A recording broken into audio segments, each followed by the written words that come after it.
place to promote the growth of Tigres in English through analysis, discussions, interviews, and more. Welcome to the Lautimes podcast.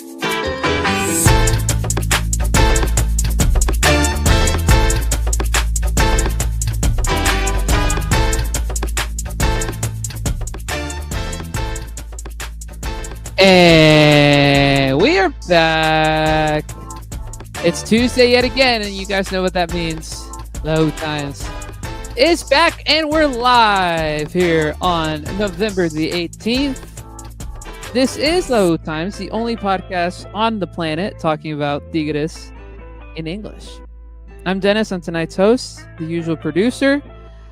Very happy to be back with you guys again this week. We will be joined by the rest of the crew as the night goes on. But at least to begin this episode with me, I'm very happy to be joined by my friend down in Austin, Texas. You know him as Lou Pop. Lou down in Austin, Mr. at Tigres _English, holding it down. How are you tonight, my friend? What's up, Dennis? Doing great, man. Doing great. You've got the burnt orange and maroon combo, as I just mentioned to you before we click record. But the only one that counts is the burnt orange, baby. Hook 'em. You're lucky AJ hasn't hopped on yet.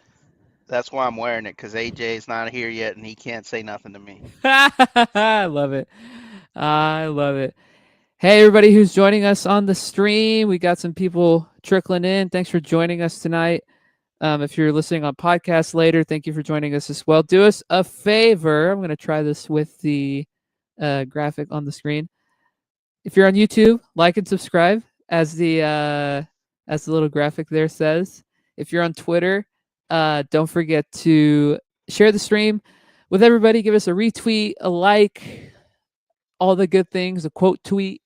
Share the link if you're watching on YouTube, and if you're listening back on podcast later, don't forget to click subscribe if you haven't already. And speaking of AJ, or should I say, let me restart. Speaking of the pride of Corpus Christi, but he lives in Houston, AJ Pena is here in the house. How are you? Doing good. There's the thumbs up I was waiting for. With the ring tonight too, I see. Is that a maroon hat, Lou? Yeah, bro. I'm gonna have to cover this thing up. I don't like it, bro. I va a estar así I todo don't el like episodio. I'm loving it. But we are sponsored by Heart Brand Beef today. Yeah, all right.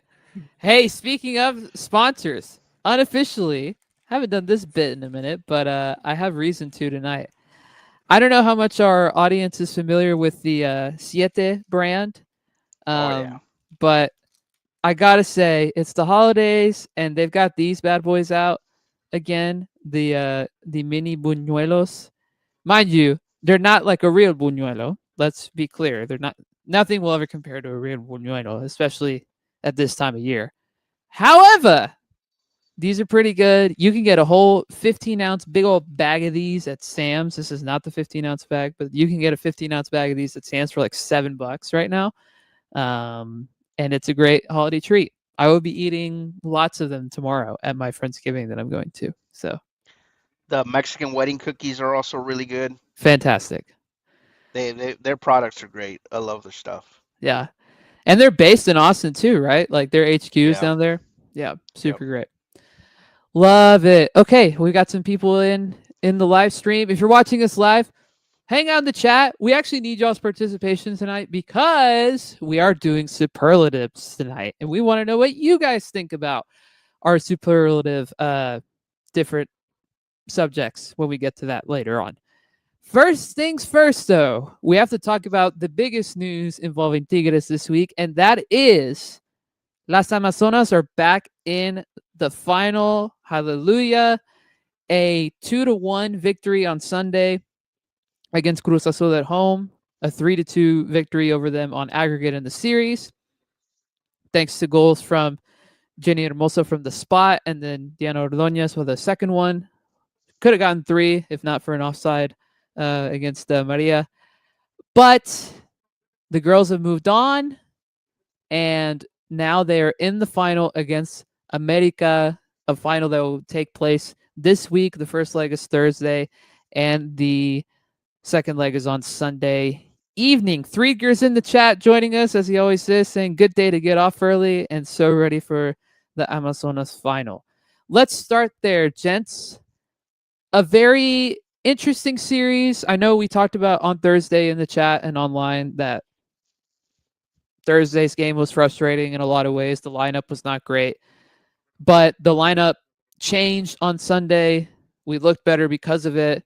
The additions of Jenny, or not Jenny, Jennifer Cordinali back in the lineup is a big deal. Villalpando played excellent. Lots of good things about that performance. I know we had a little bit of a spook at the end with their goal in stoppage time, but much better after that first leg. Lou, I'll kick it to you in just a sec, but we do have a comment from Jennifer hanging out with us on Twitter. Just bought my plane tickets to Monterrey straight from the NWSL final. Okay. Man, that's awesome. Yeah, that's awesome. Great. That's well awesome. Done. First time, I'm assuming, or yeah, you have to let us know how that goes. That is awesome. Threaker saying any words on Themby. I'm sure we'll figure that out. But Lou, I'll kick to you. Your thoughts on the series and just the fact that the girls are back in the final for the first time in about a year. Yeah, just to answer Edgar real quick, Themby is practicing with the squad. My understanding is that she will be available. I think Pedro Losa was trying to rest her as much as possible. Because it is muscular fatigue, muscular related. She didn't want to risk her for the final. So I think that was well played by Pedro Losa to give her that rest that she needs, and hopefully she's available and can go. So that's important. That Cruz Azul matchup was really tough. We said it pre-series that was going to be a really complicated series because Cruz Azul was coming in red hot. They had handled Pachuca really well in quarterfinals, and so to me that was going to be a series that was really going to test us, and they did. They tested us all the way, the full 180 minutes. They gave us all we could handle. I thought we did well in controlling the game by having possession. We had about 67% possession, which is important in games like this. They only had 2 shots on goal the entire night. Defensively, I thought we looked pretty solid overall. We had 14 shots throughout the game. Still a little concerned about our midfield.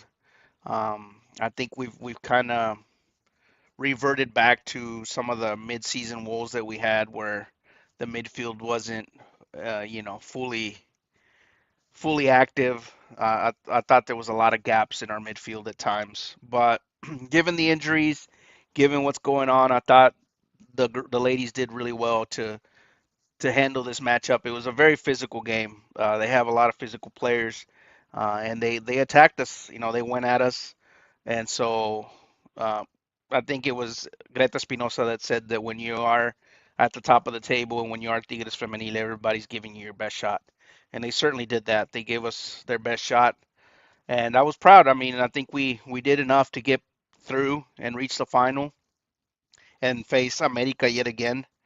And we'll see. I think we're going to have to find another level to be able to win the final, but at least we're in contention and we're going to be in the conversation to lift the cup at the end of the season.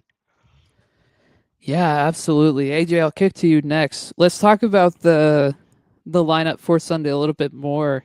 Oh, by the way, shout out Curacao just qualified for the World Cup. Very Congrats. nice. Smallest country ever to qualify. That's really good for them. Beautiful. The lineup that Pedro put out was really interesting. Starting me out from the offset, the midfield was not like a traditional midfield in any sense. Like Lou just kind of hinted at. Olivieri played again, started again. When you looked at that lineup on Sunday before the game started, did you have any concern? Or did you feel like it was going to work, even though it was maybe you could say it was a risk? I think it was a risk with a reward. Like, yes, I was worried at first, but I just felt like we needed to try something new. Even though it's a semifinal, but I think we needed to try something new. But I'm glad it worked out for the ladies. The first leg, I watched bits and pieces of the second leg because I was working while the second leg was going on. But the first leg, I just felt we got complacent at times in possession. we're playing too much from the back, and that's when Cruz Azul got the penalty, and that was a bad penalty by what's her name? That was probably that her missed penalty by Cruz Azul. I forgot who missed it, but yeah, I'd like the change. I know there was like a lot of doubts about it, but personally, I'm glad it worked out for the ladies. One of the biggest like storylines to me of that game is big contributions just in that game, but also in the series from two players who will not be here in the spring. Mia coming in straight from the what was it, the U17s or U20 whatever World Cup she was Yeah, just in. U17. Yeah, so just coming in straight from that, having a really good tournament, and then starting in a semifinal game at home, which she hasn't really played all season, and Olivieri, who, as we know, is gonna be not with us after this season because she's technically not our player. Like we're just loaning her. I know Threaker mentioned in the chat in our big group thread, should we just buy her out? I don't think that's gonna happen, but to see those two step up and be a big key as to why we could potentially win this whole thing, uh, I think is really great. And to end with a cup for both of them, I think would be a very good legacy in their very brief tenures with the team. Um, I gotta say, man, every time I watch Ordonez like play, I just love her tenacity. Even in like big games like this, like she gets up for it, and just like the determination to like get that header for her goal on Sunday was really great. Watching her live last week when I was there was really cool. Like she presses really hard. She has a very high motor for a striker, like a very very high motor, and that's something I really appreciate about her. Um, and I thought defensively, like we've been pretty solid for the most part. Like Eve and Anika, like that's been working. That fullback pairing has been working. Um, or Ev, let me pronounce her name correctly. Betty said Anika's been a beast ever since she got back into the starting lineup. I mean, the countless amount of just well-timed tackles that she has is incredible. Um, and that's a series where you had to maybe get unconventional, and Pedro, I think, took that risk on Sunday, and now your reward is playing a team that you beat in their house not too long ago, a feat that hadn't been achieved in a little bit, and a chance to win a cup and to win it at home. Olivieri was so pivotal in that series because she was so versatile. Not only being able to play on that right wing, but if you noticed for that second leg, she played very central. Central, yeah. And so to be able to drop into the middle and give us that type of performance was really impressive. And obviously, I don't think we have a buy clause on that loan, so she's gonna go back. But she left a really good taste in our mouth. I think it's one of those players that we said it before she came. We didn't know what she was going to give us. It was a big question mark as to how much she could contribute, but I think she overperformed. I think she did much better than any of us anticipated, and meshed really well. Had really good chemistry with the squad. A player that could come in as a super sub, or a player that could start and give you solid minutes. So that's one player that I wouldn't mind having back. And then as far as Villalpando, man, what a player, dude. I mean, she is got an incredible ceiling because you're talking about a kid that's barely going into college, and she's already playing at a much higher level than just your regular college player. I think she's gonna go into UCLA and just wreck the league, dude. I mean, she's really impressive, and to be able to slide into that left fullback slot, which I don't think it's her natural position. I think she's more of a winger, but to be able to go in and play that position and do it at that level was really impressive. Um, Especially given that we've lost Sabrina Enciso and that Jimena Lopez hasn't always been super reliable at that position. So to be able to use her in such a pivotal match and moment, it just goes to show what type of player she is. Hopefully, after UCLA, we can get her back. We'll see what happens there, but I think that's another player that, man, if we could get her back, she's amazing, especially if she can play in more of her natural role, which is like a left winger position. That would be amazing. Absolutely. Let's talk about this final. Playing America at home or away on Thursday, at home on Sunday. The Thursday game, I believe, is a 8 p.m. kickoff or 7 or 8, something like that. 8 p.m. I believe. Yeah. And the Sunday game is early. It's a 5 o'clock Central Time kickoff in Monterrey. If anybody's in Monterrey this weekend, please go be at the game. First of all, it's a final. You should be at the door for a final. Also, the tickets are like really cheap, like 90 pesos to get in. Like 90 pesos is like not even $5. Go to the game. Yeah, Like, we gotta pack that house, man. We gotta yeah, fill it up. And we did absolutely. last time. We did when they did, when was it, Apertura 2023 Yep. final? It was a full house. So I have a feeling the fans are gonna come through again. Yeah, absolutely.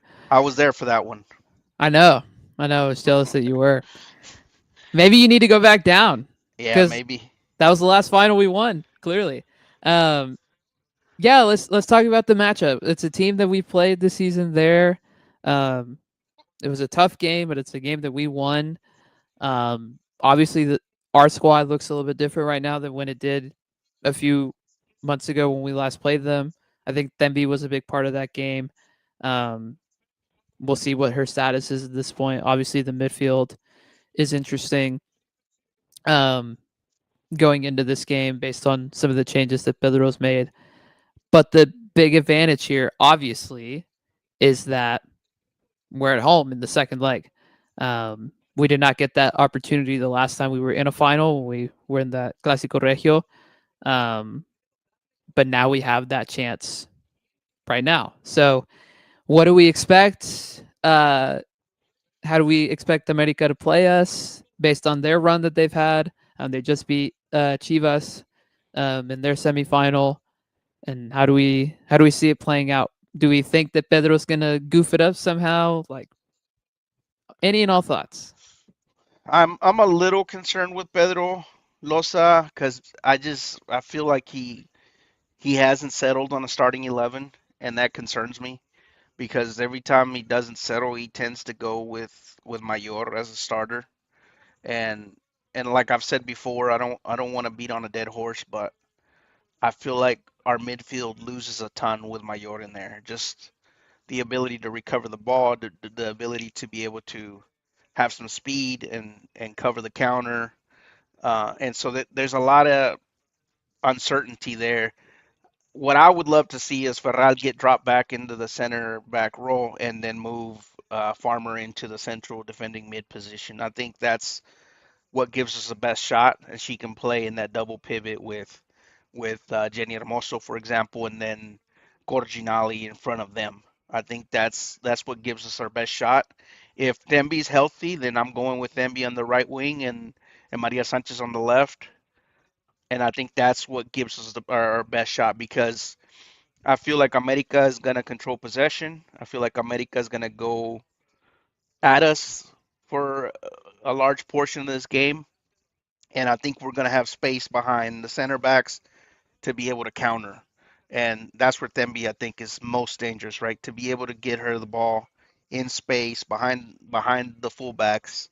I think that's where she's best at. And I think if we're able to exploit that with Ordonez, with the motor that you mentioned she has and her ability to be able to be in the right spots, now you have a player there that can be ready for any cross. You got Maria Sanchez, who's great on the ball, and then Corginali coming in behind Ordonez to clean up anything.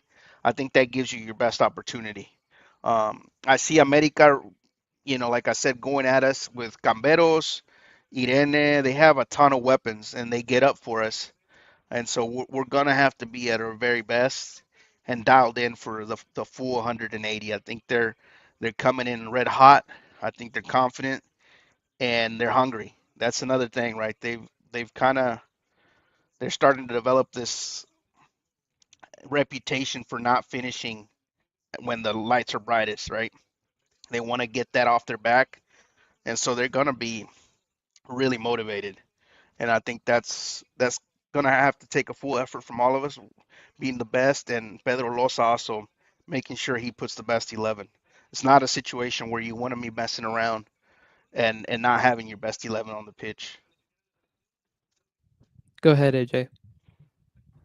I agree with Lou on that whole sentiment. I do think America is going to be pressing us a lot, and our best opportunities is going to come from the counter. And like you said, Themby's going to thrive in that. I do think if we can keep it close, because they haven't been challenged yet in the semifinal or against Reales, right? So if we can fight, I think if we can keep a draw over there, we will win it at home. That's just my opinion. Yeah, I just think on Thursday you just gotta be disciplined, right? Yeah. Like you gotta not let the moment get too big for you because ultimately this is just the first leg, right? Like you kind of need to play the game within the game and play it carefully. You almost kind of have to treat it how like we sometimes talk about with the fellas, where you kind of need the first leg to just be like you just survive, take the sting out of it essentially, maybe suck up some pressure even if it's not a great watch, and try and nick a goal if you can. The the more low scoring the game is, the better. Um, I I'm curious to know y'all's thoughts on how much the lineup changes between what we saw on Sunday and what we'll see on Thursday. Does he keep something similar? Like, does Mia even keep her spot? Does he make a couple more changes, like you just mentioned, with Ferral potentially coming in, even though she hasn't started in what feels like a long time? How much change should we expect from Pedro lineup wise, at least on Thursday? Because I think Sunday will be a different story altogether. I think it's going to be really interesting to see what he throws at on Thursday, knowing that it may be better to keep things low scoring. What I think he should do is different than what I think he will do. I think he's itching to get back to Mayor Hermoso in that double pivot. And I think he's itching to go back to Jimena Lopez on the left fullback spot and possibly even buy a little more time for Themby and start Olivieri on the right wing. I think that's what you end up seeing. So if what I think is gonna happen, then we're gonna see Ceci Santiago at goal, Jimena Lopez left fullback, Greta and Farmer in the center back positions, Anika Rodriguez right fullback, and then in the double pivot you'll have Mayor and Hermoso, and then Maria Sanchez, Olivieri on the right side, and Ordonez up top. Hopefully we see Corginali. We'll see. That's another thing that's got me worried is he gonna go back to his usual and sit her down, or what does he plan on doing? I think in big situations, what the trend has been under Pedro Losa is to park the bus and try to, like you said, try to nick one. So it wouldn't surprise me if he even tried like a five at the back, for example, a 5-4-1, and just count on a 0-0 game or hope for a 1-0 victory. I think that's his style. I think he likes to prioritize a low scoring game, solid defensively, and give up possession, try to counter. And so we might see that, especially in the first leg. And then depending on how things go, he might change it all up at home, knowing that the fans are gonna require him to go all out and really, put on a good performance. So don't be surprised if it's a very defensive lineup, and and then the whole 90 minutes on the road we just struggle, right? We wait for the counters and they have 65% possession or something crazy like that. We'll see. I mean, I'm hoping he surprises me and he goes with the very best 11, but I don't have that kind of trust in Pedro Losa. By the way, Dennis, shout out to Belen Cruz who came back Yeah. from Oh, that injury was after great to one see her year. back. Yeah. Yeah. Yeah. Great to see her back. Had a good amount of playing time too. It wasn't like she was just throwing on in the 91st minute or whatever. Like she played a good chunk of the second half. So great to see her back and to have that's depth, right? Like that's depth and experience. Like she has, I think of all the girls that are still on the roster, like she's probably got the most appearances like her and like Greta, for example. Like those are the two that have played the most for Tigres, and Mayor, obviously. So like that's to have her around and like in training and like being able to be a voice of reason and a voice of wisdom ahead of a big week, that matters too. Like whatever she gives you on the field, I think is a bonus. But I think just her mere presence, being back fully as a squad member, I think will go a long way in the preparation of the week as we get closer to the games. I'm with you. Um, I think that Farmer will start as a center back, even though I really think she should be in the midfield. If I were a betting man, I would I would say that Jimena stays as the left back. She's played every road game of the playoffs as the starting left back, and she hasn't. Well, she did play. Did she play the home game in the Juarez series? Did she start that game? I can't remember if she did or not. She might have. Yeah, she might have. Yeah. Anyway, so Yeah. she's played both away games so far. I think that trend continues. I would do Greta and Ferral. I think Ferral's experience also is a big deal in this situation. Um, expect it to be Farmer, but I'm just gonna say what I would do. Anika on the right, Jenny and Farmer in the middle, Cordinali up above them, like you mentioned, Maria on the left, Barbara on the right, and D as the striker. That would be what I would do. I think that gives us a great shot, and then hopefully Themby is able to come in off the bench second half and give you a spark, if you need it, of course. So, will that happen? Who knows? But I fully expect, even though it hasn't been the most pretty Liguilla so far, I think we still have to win it. Like, yeah, America's playing really well right now. Yes, they've been on a hot streak. Yes, we've had our ups and downs, but it's still a failure to me if we don't win this. We've gone this far. Like, let's go win this thing. So let's make predictions on how this series turns out. I'll start with you, AJ. Give me your first leg score and follow that with your second leg score. Yeah, the first leg I see it 0-0. I agree with Lou. I see us lining up in a defensive formation and then just letting them soak up the possession. And then if we can get a counter, we can get a counter. And then at home, I see us winning 2-0. All right, Lou. What do you think? Frustrate them a little bit, and then because like I said, they really haven't been challenged yet in the Liga. So if you frustrate them, they're gonna go into the second leg with we're gonna have to be on the attack the whole game, and I think that's when we take advantage.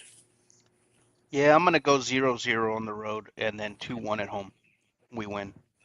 But I think that first game is gonna be kind of tough to watch. I'm going to say we get a 1-1 draw on Thursday, followed by a 2-0 win on Sunday.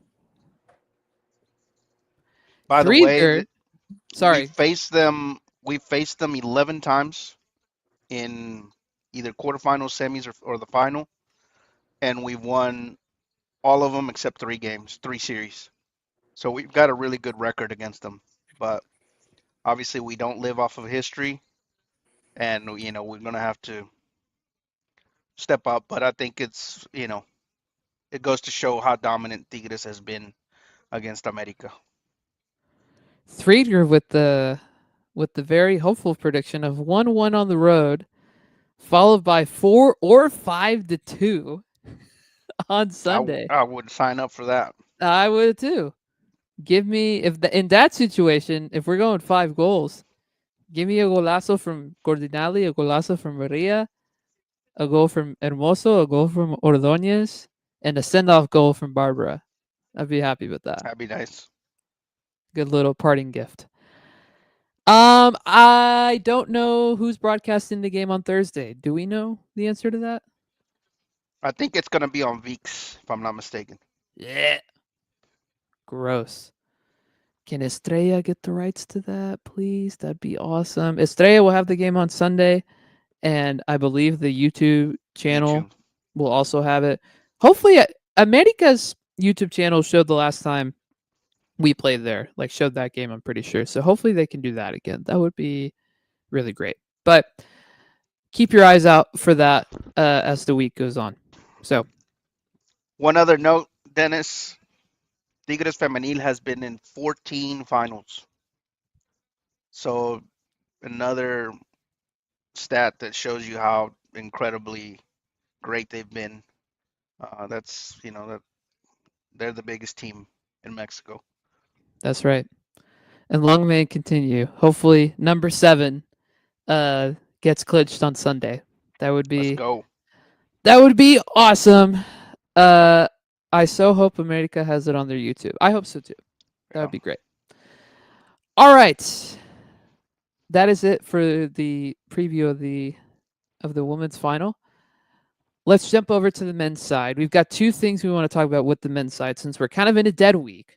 The play-in is this week, as most of y'all know. We will know our opponent for the quarterfinal on Thursday, as the Juarez Tijuana game happens. The winner of that game will play us, so we will know on Thursday night who we're playing next week.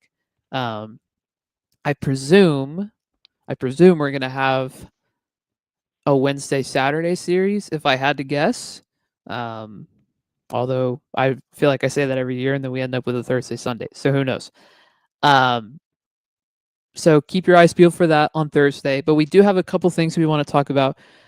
We mentioned superlatives earlier. You probably see it in the title of the episode or the title of the recording.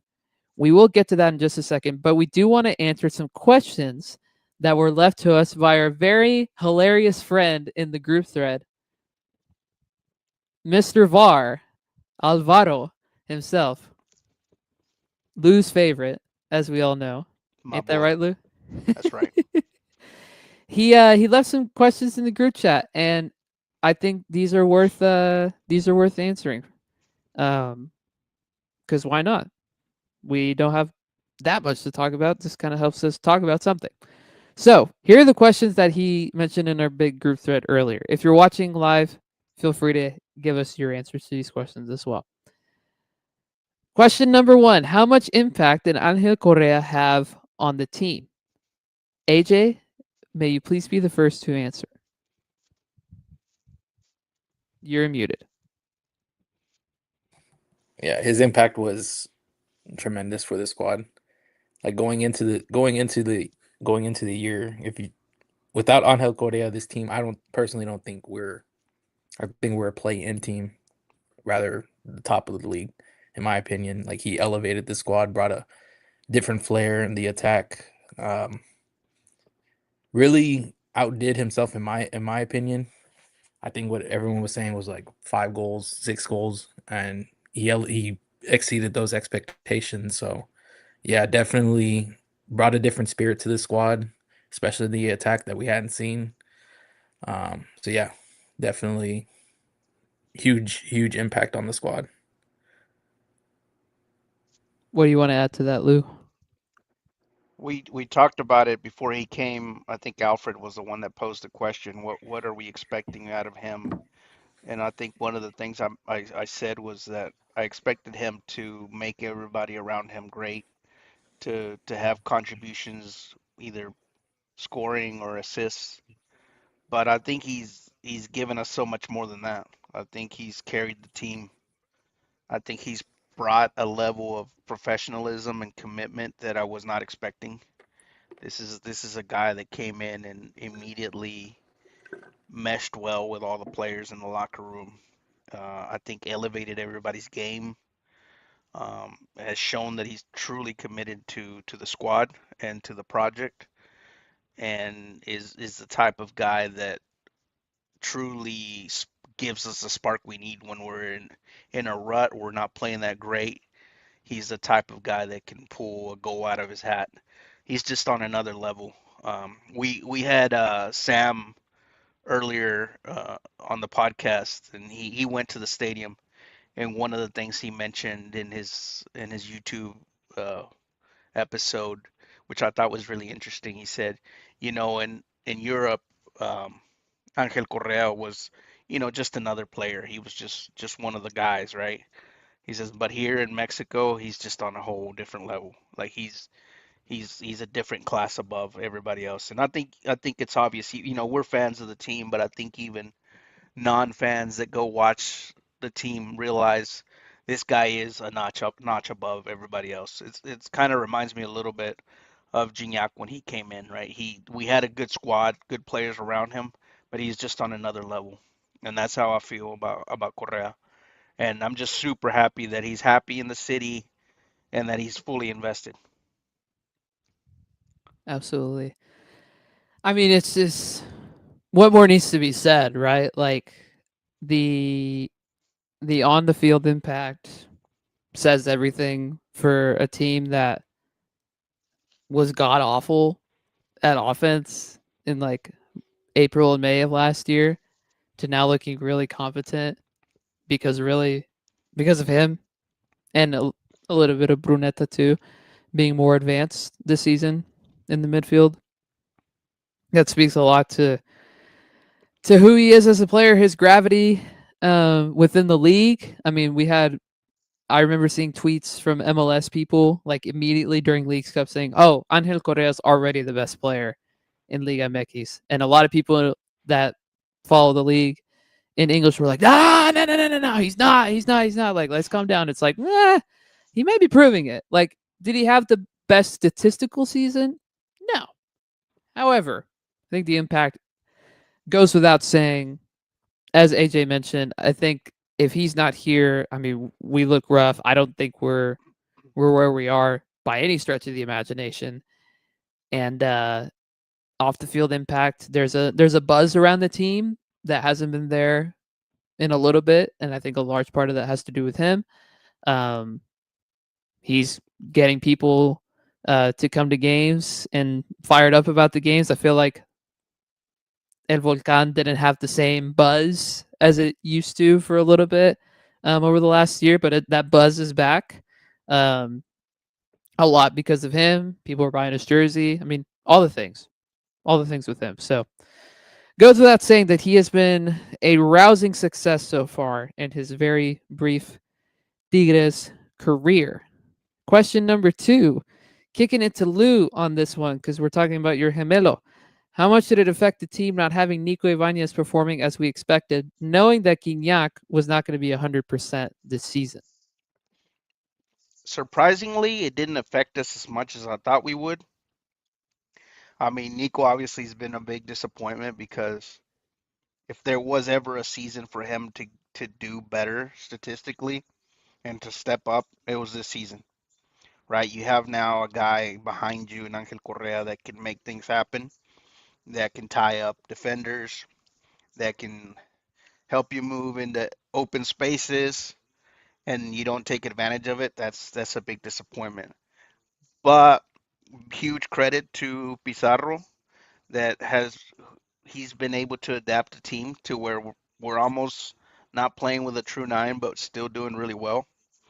Um, Gacelo Lopez was a short experiment that sort of failed. I think he does some things well, but as far as scoring contribution, you're not going to get it from him. Gignac being older now, we can't depend on him like we used to. And then Nico Ibanez not contributing, obviously it does hurt us. We could if we had the Nico Ibanez that played at Pachuca at his prime, I think we'd be a much more dangerous team, right? We'd be looking more like a Toluca, for example, that has like a Paulinho that can change the game in an instant. So yeah, I mean it hurts us a little bit, but surprisingly, in spite of all that, we're still title contenders. I think we're still in the conversation to be able to lift the cup. I think as far as if you look at the two best teams in the league, I think you got to talk about Toluca first and then Tigres second. I think we're right there. And obviously having Correa is the prime reason why we're so competitive. And having Correa is the reason why we're saying, hey, next year, let's go get a killer nine. Let's go get a killer left winger because now we know, okay, we've got the man that we can build around. Thoughts, AJ? No, I agree with what Lou said. Um, the fact that we don't have a true nine and we're still second in the league, that speaks volumes on, like, again, the impact that Correa has had on this team. He's really elevated everyone's game. Um, But yeah, no, definitely. Am I surprised about his the impact that Nico didn't have on the team? No. I just felt like it's too many systems for him. It's three managers. This is a whole nother system he has to learn. And as a striker, you need to have a consistent run of uh system. He didn't have that in his career, but wish him the best. But yeah, we move on. Yeah, I think with Correa having a big season, that's a big deal. But you got a lot of consistent, somewhat consistent at the very least, production from other sources too. Diego Lainez being the prime example of that. Him having a really solid season, kind of masked some of the lack of goal scoring that all three of the traditional number nines on our roster were not able to provide. Ociel has been less consistent than Linus, but still has had some good moments here and there. Um, Marco Farfan is a certified goal scorer now. I mean, we're fine. Like everything's okay. But yeah, it hasn't been felt that much as it probably could have, or as it did last year. Like not having any goal scoring threat really, especially towards the latter half of the season, especially in those Cruz Azul games.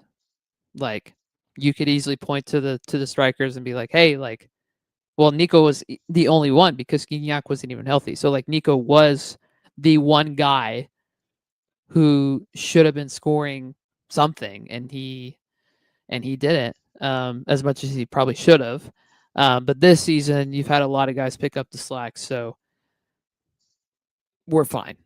Like whatever he can give you at this point for the rest of his career at Tigres is a plus.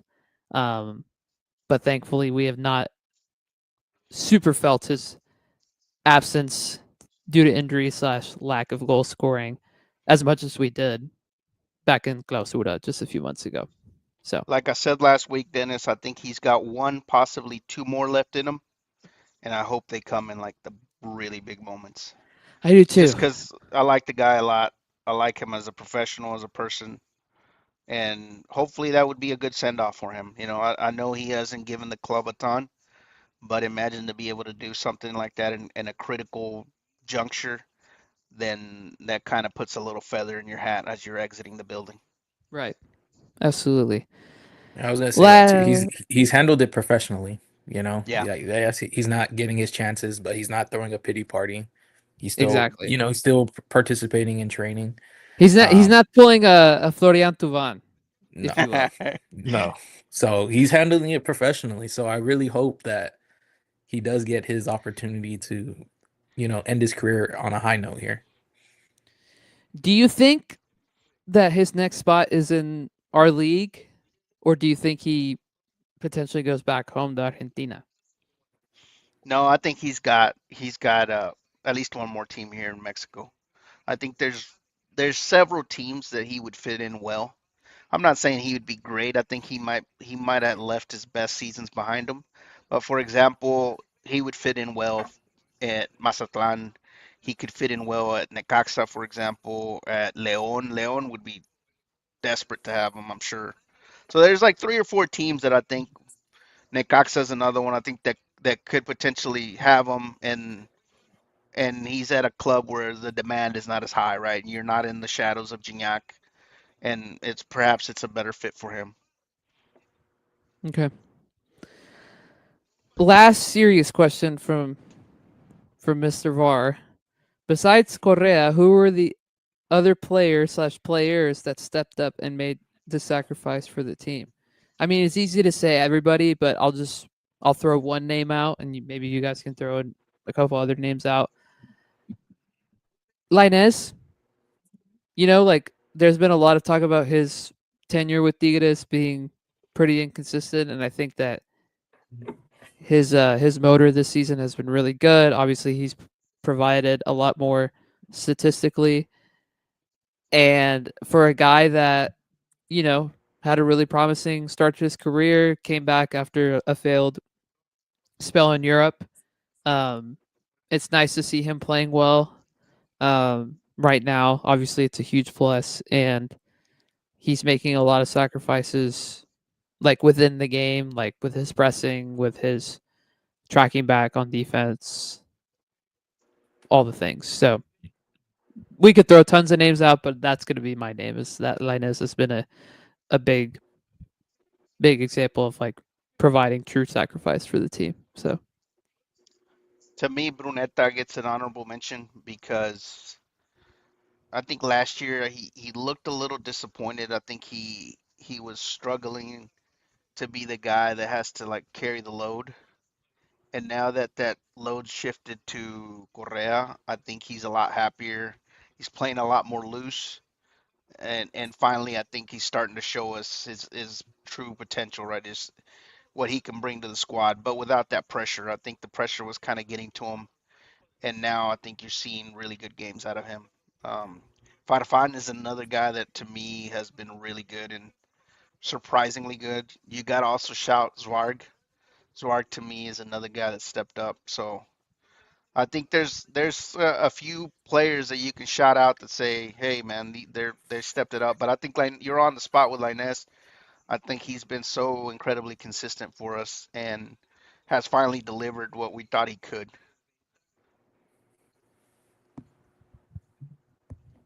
AJ, who's your answer?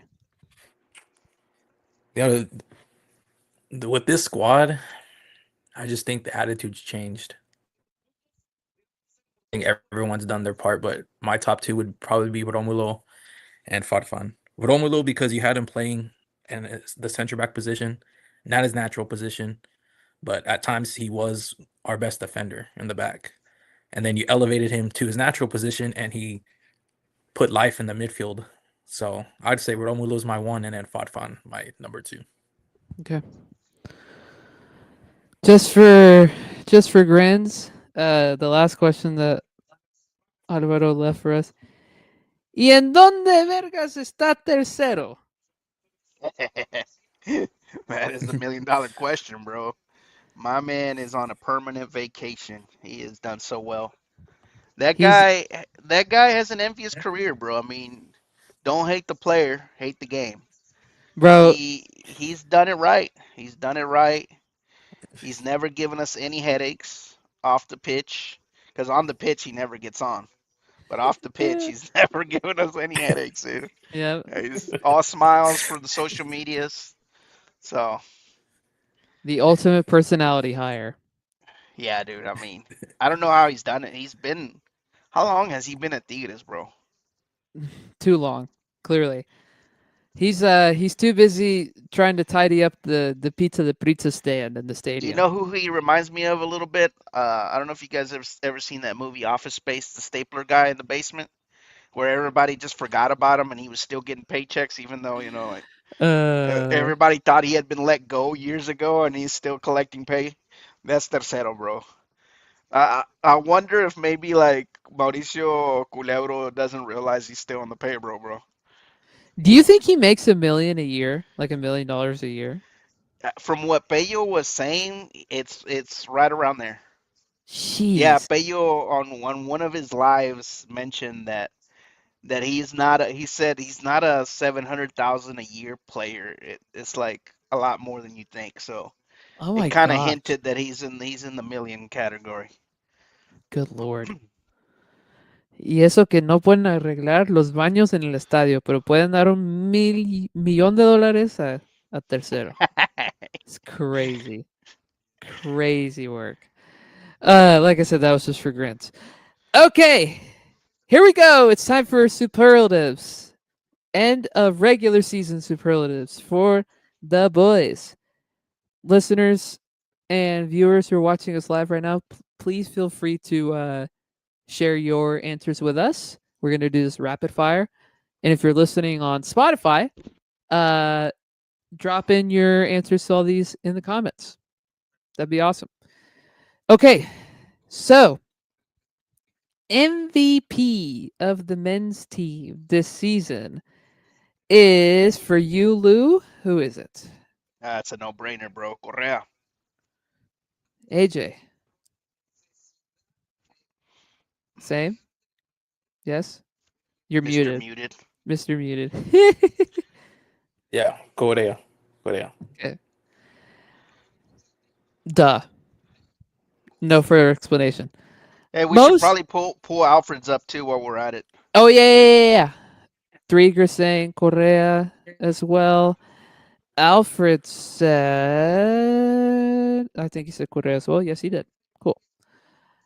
Most improved, starting with AJ this time, is Linus. okay. Inez, Lou. Linus. I went with Romulo, and so did Alfred. I think those two are like, and Farfan. Those three are like the three that I think you consider the most. We'll let Threedger be the tiebreaker then. Yeah. Let us know, Threaker, and anybody else in the chat. Let us know what you think. We'll come back to that one in a second once he drops into the comments.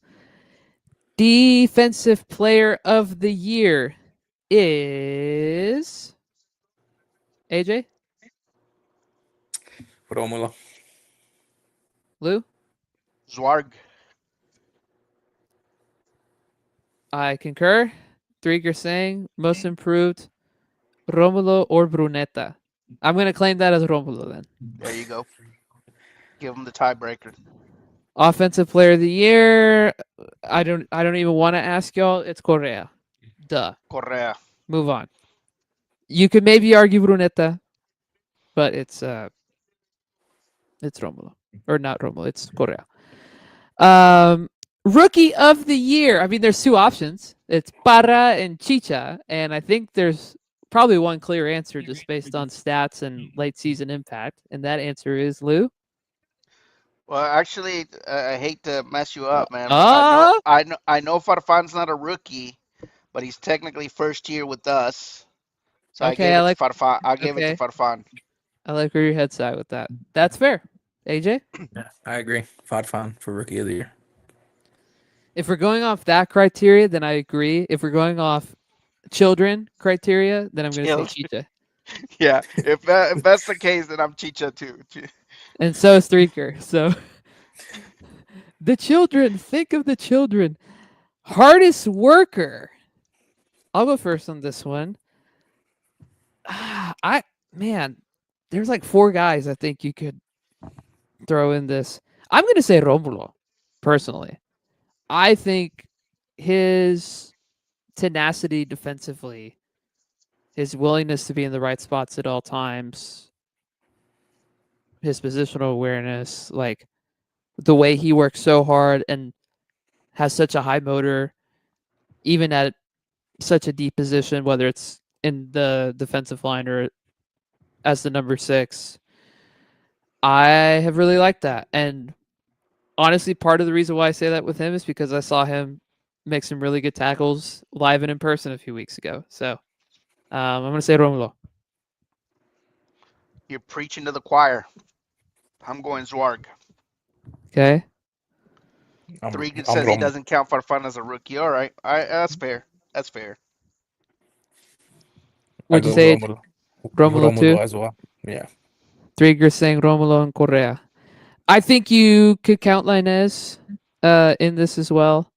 Based on what I said earlier, just his willingness to drop back and all that. But that's what I would say. Mr. Reliable. Starting with you, AJ. I'm stuck between Naluel and Korea. Okay. Do you need to come back to you? Yeah. Or you Okay, know what? Lou. Let me give Zwarg Mr. Reliable. Because Ooh. you plug him in the defense, he's gonna be reliable in the defense. You plug him in the midfield, he's gonna hold his own. So yeah, give me Zwarg for Mr. Reliable in the squad. Lou. Yeah, I'm with AJ. I think there's several that you can definitely plug in there, but I'm gonna go with Nahuel. I gave Correa several honors already. It's time to give Nahuel his flowers. I think I'm going with him. Yeah, that's who I picked. Mainly because he really hasn't had any goofy moments this season. He's saved a fair bit of penalties. Hasn't put much of a foot wrong. Has he had a couple of goals gone by him that he probably could have saved? Yeah, but that happens to a lot of goalies. In fact, it happens to most goalies. So, and he's been a good leader, even though he's not wearing the armband. So, that's my answer. Romulo is Strieger's answer. A lot of Romulo love. What did Alfred put down for that one? Alfred put Nahuel. He also put Lainez as his hardest worker and Cheech as his rookie of the year. So, Comeback Kid. This is the one I had a lot of trouble with earlier. For reference, Alfred put Guignac, which I thought was really interesting. But who's your comeback kid, Lou? I went with Brunetta. I thought he really stepped up the season. I think he's finally showing that he can be that top player that we paid so much money for. AJ. I agree with that one. Yeah, that was mine as well. Brunetta. I'm stuck between Bru and Lainez. I feel like I haven't given Bru a lot of love tonight, so I'm going to say Bru. The consistency is there. He's in a good space mentally. Wasn't he our top scorer also? Tied with Correa. They both have 8, I think. I think he may have more assists, though. But, yeah, he has been much better this season. As far as, like, being active in games and being in it. O sea, poniendo garra. That goes a long way. Drieger saying Bru, but can count Linus as well. Okay. Unlikely hero. Do I even have to ask this one? Everybody say it with me on 3. 1, 2, 3. Marco Farfan. Farfan. Without question. Next. Worst player. Now we get to the goofy ones. Starting with you, AJ. I'm gonna go Marcelo Flores. Ooh. Okay. I just don't see. I honestly don't. I don't see. I think he's hit his peak already, in my opinion. So yeah, I'll go Flores. Lou. For the second consecutive season, I'm going with Eduardo Tercero, baby. Alfred put the Kraken tuna Ooh, sandwich. that is a good shout, dude. That is really good shout. I will say though I mean, yes, but also he hasn't really played because he's been hurt. Has he done much when he's been on the field? No. I mean, Nico hasn't been great when he's been on. Drieger saying Pisuto. I mean, he doesn't even count. He hasn't even played. That's a good shout too, bro. Hasn't even played really. I mean, So I know how to David Molina, bro. for real. Notice how that dude's gone quiet in the chat again. Anyways, that's a discussion for off the air. I think there's a shout for Purata because he's lost his starting spot. No, but he was so solid, dude. I know he was, but like there was some year, frailties dude. at the end before Joaquin took over his spot. No, there were some cracks. No, I don't think he should be in there. He's not in the conversation. No way, no way. I won't let you do this, Dennis. Stirring the pot, baby. Can't do it. I would not let you feed the animals, bro. I'll say Antuna. Sure, why not? Yeah, it's fair. Because I have a different answer for disappointment. Biggest disappointment. Sebastian Cordova, without question. To me, anyway. I went with my boy Nico Ibanez. I was expecting a lot more out of him. Yeah. I was hoping I'd get 5 goals out of him this season. You got 3? Didn't quite happen. AJ? Gordiadan. My biggest disappointment. No goals, no assists, and 11 starts. Yeah, Can't have it. yeah, Can't have it. it's true. That's that's not a bad Sad but shout. true, bro. Antuna obviously could be a big answer for that as well, whether that's fair or not. Is it fair to put Chewy in that conversation because he can't seem to hold his starting spot? I don't If know. I don't if know. Arnoldo was here, I think he'd definitely put him in there. For sure. For sure. Who did Alfred pick? He picked Cordova. Okay. The king of the injuries. I went with Angulo. Ah, He missed a big chunk of the season, and dude, that's the but he hasn't second missed as much season as in a row. Antuna. Yeah, but Antuna, I don't even half honestly, and I'm not trying to talk bad about the guy, but about 98% of the time, I don't even remember he's on the roster, bro. This like there are players at Tigres going back forever that I don't even remember that they were on the squad because I just clear them from my memory. Antuna's gonna be one of those dudes, bro. Like 7 years from now, somebody will post a photo of the team, and I'll be like, "Oh, that's right, Antuna played for us." It'll be like that. Okay. I went. Man, I don't know. You could. I like Drieger making a good point here, Joaquim, because I think about that game where he got that concussion, like right after he came back. You know, he might be the recipient for most cursed on the team.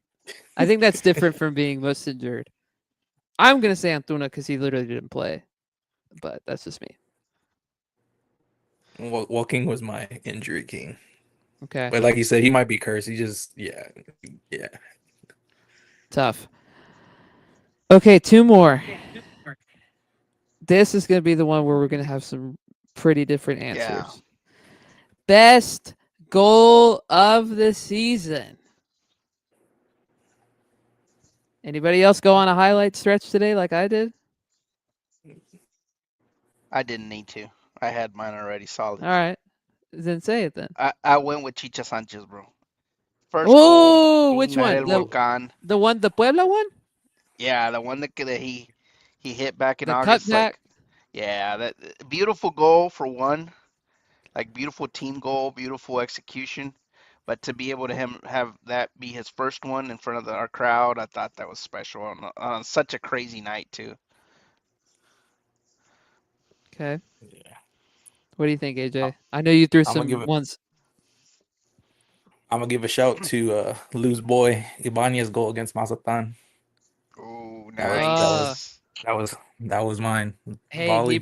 he brought it down really well, hit it Yeah. perfectly. We were gonna lose that game, saved us a point.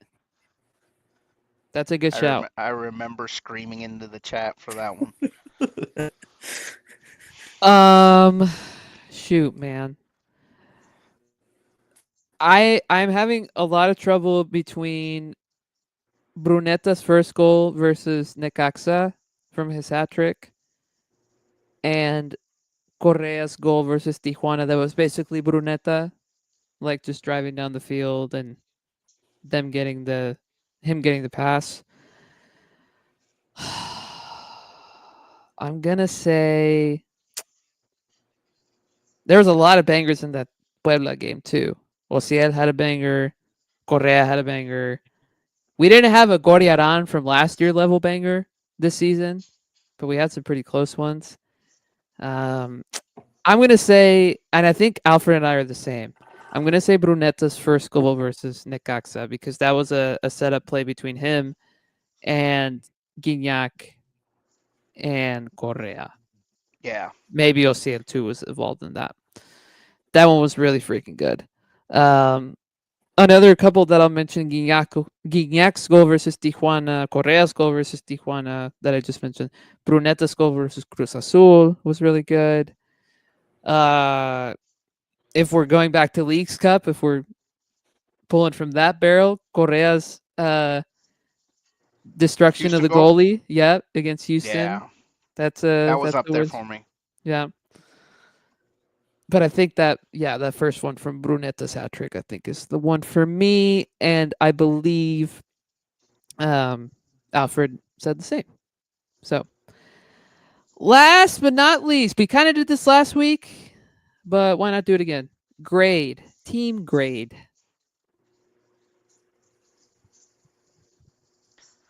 I went with a 9 because we only had one loss the entire season. That was historic. I think had the referees not robbed us, we would have finished easily in first place.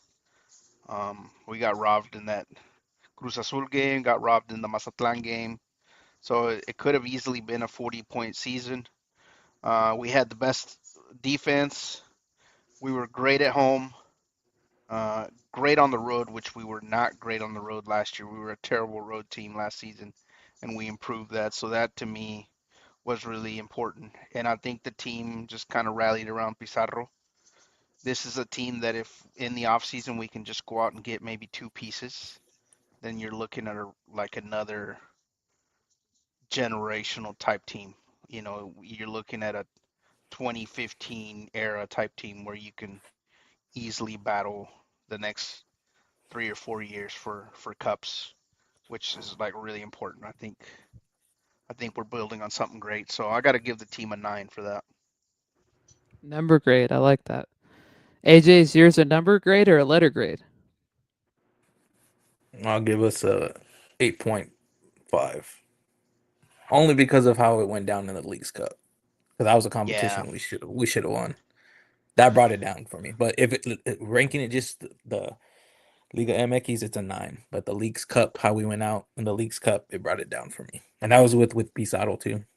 Because he's, in my opinion, he is an A coach, but just the tactics against LAFC and or against Miami, Miami. Inter Miami, it wasn't.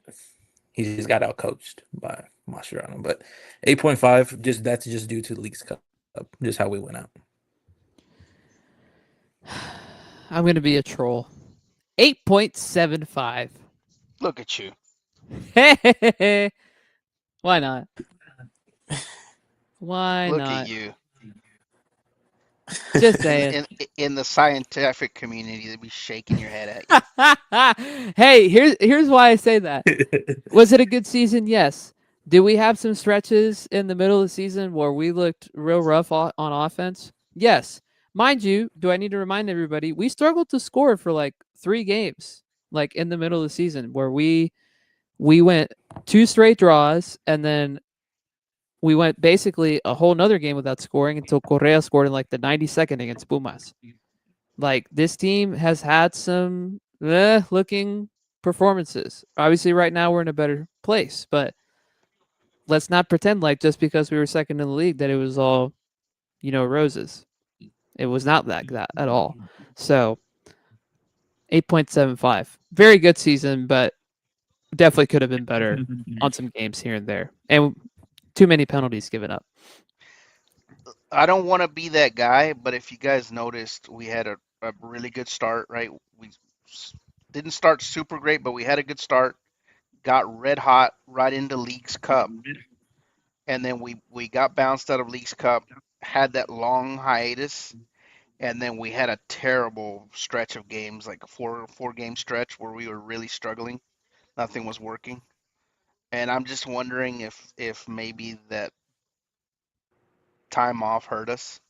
I'm just saying, I wonder if it's going to affect us for Liguilla. I don't.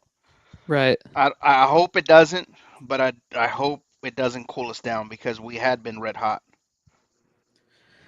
Yeah, I wonder if they've played a closed doors friendly, or if they're gonna play that this I week. think Vladi just announced that we're playing Oaxaca Alebrijes for a friendly. So little No, rematch of the 2014 Copa MX final, which we won. that's amazing. No, no Correcaminos game this Sadly, time. no. Boo. No Correcaminos or Tampico Madero, sadly. We need promotion relegation back in our league so bad. Please and thank. Preaching to the choir, my man. That's what I try to do. We dropped after the Puebla Goliza. Yeah, that Yeah, was that's when the true. well dried up. Yep, and then we came back towards the end of the season. Later, we Yep. were hoping to get some of those Puebla goals back. We're like, man, can we get just to borrow a couple goals? Right. Yeah. Yeah. We used them all up. Yeah. No kidding. Um, that's all of our superlatives for tonight, and I believe that's mostly everything that we needed to get through. I don't know why. I don't know the put we have no depth in the outline document. Maybe he was being a troll. Uh, I don't know. I don't know why he put that. That's really interesting that he put that. I Well, I gotta mean, keep he, this he does have a fair point, right? At to a left degree. winger, Yeah. a left winger, we don't have a backup. Because I consider Chicha more of a Linus backup because I think he favors that Right hand wing. side. Yeah. Um, and obviously you don't have anyone that can replace Correa, right? I mean, that guy goes down, there goes our season pretty much. Yep. Um, you don't have another guy like Brunetta. That's another guy that's sort of irreplaceable. Um, but at other positions, I think we're good. Like center backs, I think we have decent depth. I mean, we never talk about Loroña, but Loroña is a guy that can play right fullback, can play center back. Um, so we do have options there. We got Purata on the bench, Zwarg that can play multiple positions, and then in that double pivot, you could play Gorriaran, Parra. So I mean, to me, it's just a few spots where I think we desperately need to go get pieces. Center forward, left winger are the biggest ones. All right. Real quick before we get out of here, some new hats. Talking merch now. Some new hats have been released in Mexico. Nice Ooh, little with that early 2000s badge, bro. yeah. I love that badge. I don't know what that little stripe thing's doing there, but that is apparently out. As is this guy right here, basically the same thing but with a different Ooh, zoom in logo. on that a little bit, man. That Oh, looks. yeah, I got you. Ooh. There you go. Look at that. Oh yeah. So there's that guy. This got like a funny patch here on the side. It says Tigres on it, and then this is the back of that. So it's got the mesh back. And then there's this one that is really interesting. This little snapback Oh, I situation. like that. So new ones out on the New Era Mexico store. If anybody's interested in that, that's not what I wanted to show you guys. Affiliate link in the description down below. You wish, you wish. No, but what I really wanted to show y'all is that we have official images of the third kit that is about to drop here, either before the year ends or right when the new year begins. This is the fan version. The player version, the detail, like the ball details, is a little more subtle. You probably can tell there's not much difference in either of these, but I don't know why my camera keeps doing that. But um, anyway, so those are the leaks of the green kit. I know a lot of people don't really I dig like it. this. I think it looks good.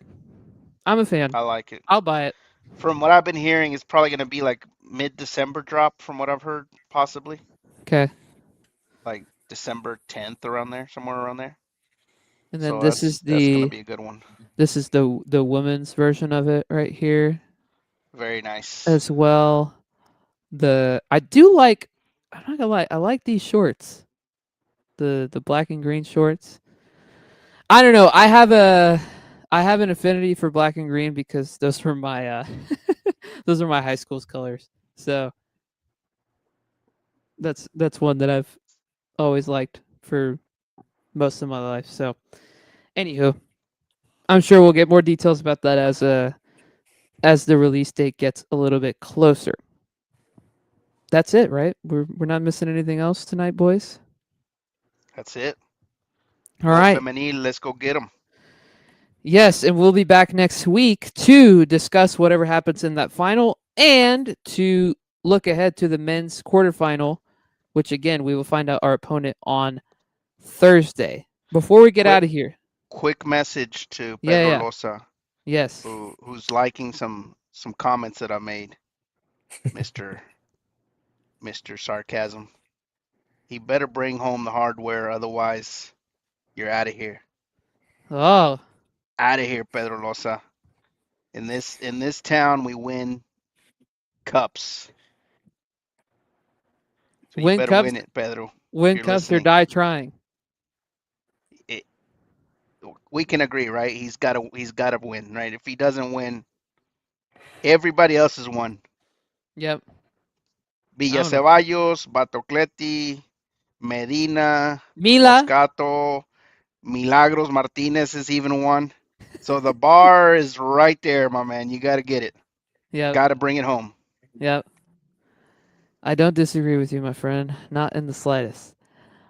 Real quick, we'll be back with our normal live recording next week, everybody. But in between now and next Tuesday or Wednesday, when this episode, well, next Tuesday when we live stream, and next Wednesday when the podcast will probably come out, we do have a special episode that we're going to drop.